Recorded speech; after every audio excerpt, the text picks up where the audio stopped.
Hello, welcome everyone. My name's Jed Shlackman. I'm a holistic counselor and energy healer. For this video, I'll be speaking about the topic of the tongue and how that relates to energetics and health. Our tongue is a very unique part of the body, so it's a part that is a sensory organ in a way. So you're using your tongue for tasting.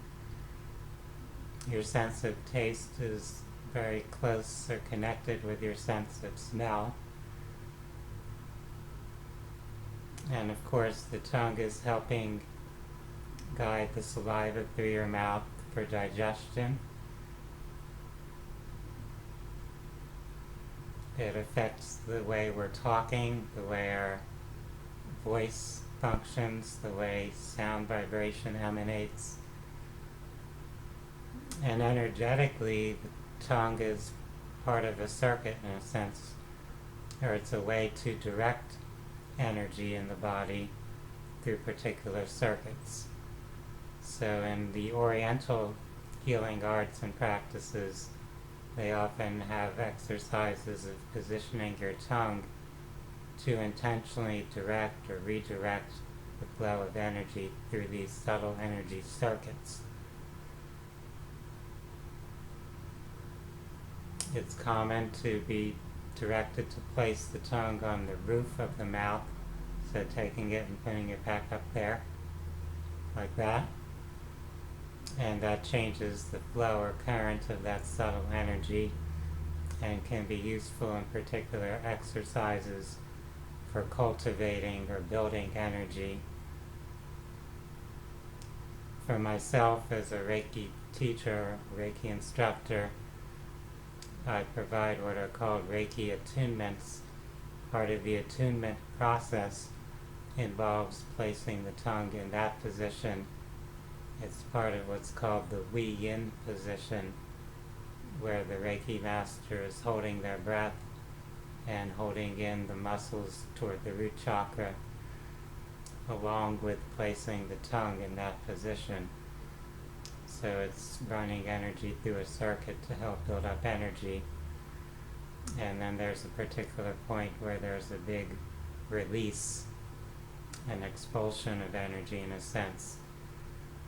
And I won't go into detail about the whole process of the attunement here, but I'll point out that that Wi Yin position really comes from the Oriental energy work practices, things like Qigong. In yoga and the Indian healing arts, you will also find working with the tongue in particular positions as something that's valuable and significant. Tongue mudras, in a sense, just like people use their hands to direct energy flow. I'm sure many of you have seen the hand mudras, different ways of placing your fingers. Well, you can direct energy also with how you're placing your tongue. You could have it in the regular kind of relaxed position. You could have it to one side or the other. You can have it on the roof of the mouth. So each position, each way you place your tongue is redirecting energy flow. In Chinese or Oriental medicine, the tongue is actually a very important part of medical diagnosis. So they're using the tongue, the pulse, and some other basic observations about a person to identify what's going on in terms of health issues, in particular what's happening in relation to particular meridians, particular circuits of energy in the body, also the elements, and also the masculine and feminine, yin and yang. So different characteristics of the tongue can reflect different things about a person's health. The tongue in that sense is energetically connected to the whole body and depending on what's happening in the body, different features will start to show up in the tongue. So you can see how valuable that is in terms of that holistic diagnosis process that's used in Oriental medicine.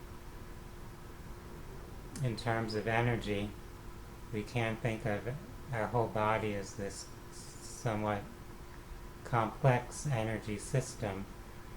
So there are fields of energy, vortexes of energy, there are currents of energy running through our body, and the tongue being in that very central position there, it's in your head, it's in the mouth, in between the third eye and the crown, and the throat and the heart. So the upper half of your energy system. And if you want to shift that current of energy, you can work with the tongue.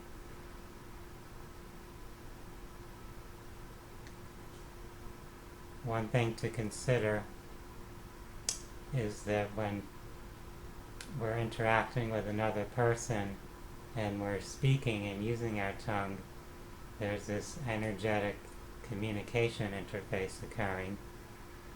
So energy is moving or transmitting between people through speech.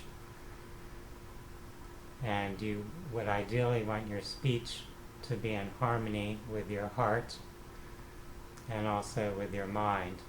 So all those elements of you are in coherence to help make that communication more effective.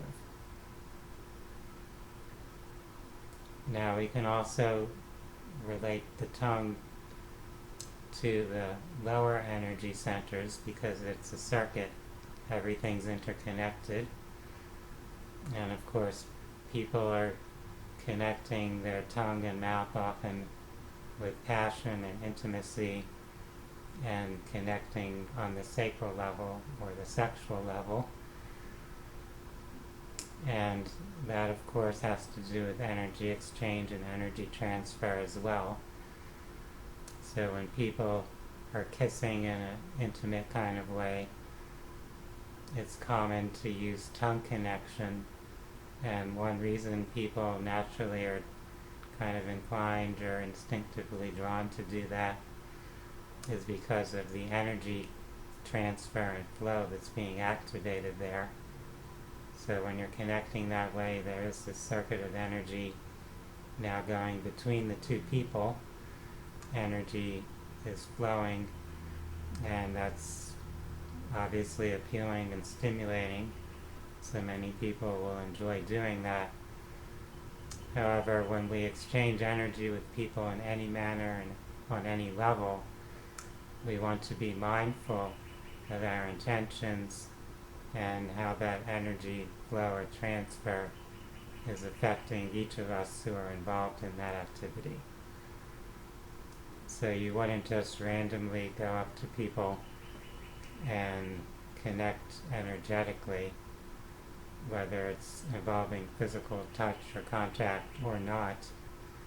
We honor and respect people's boundaries and personal space and their energy fields.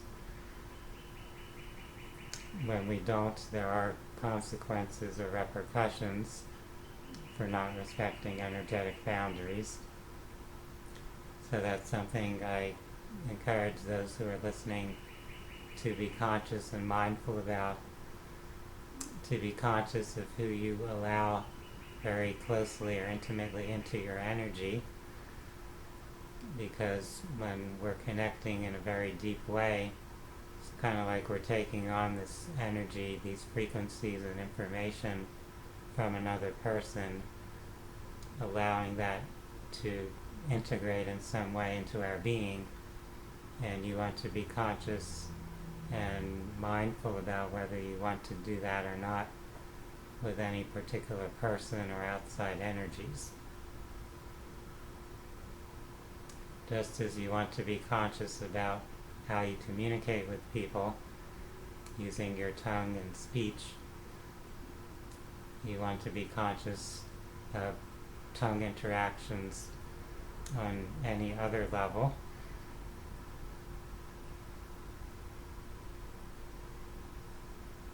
for those that are interested in learning more about subtle energies, energy healing, and these healing arts, there are many references and resources out there. So you can read books about our energy system, about the chakras and meridians, about the energy bodies, the subtle energy fields, and learning about things such as yoga, Tai Chi, and Qigong, different energy arts or exercises where you learn to intentionally direct or expand the flow of energy, where you're working on circulating energy through your system to help keep things flowing smoothly, to maintain balance and harmony in your being, in your body, as well as in your mind, your emotions, and so on. So this is a very powerful area of exploration, working with energy. Energetic exercises have a very deep and profound effect on our physical bodies, and often you'll find that when you work with energy, you can achieve some pretty impressive or rapid healing results compared to working only with physical healing tools, working only on a physical level. So you can work with both. It's not an either or, that you would only work with one or the other. You'll be often combining physical healing modalities, things like herbs and nutrition and exercise and massage, with energetic modalities, things like Reiki or acupuncture, breath work, light therapy, sound therapy, and so on. I hope that this short discussion has been helpful and valuable. For those that would like to learn more about these topics, I invite you to visit my website. That's phinsights.com, phinsights.com. For now, I wish each of you a wonderful day. Namaste.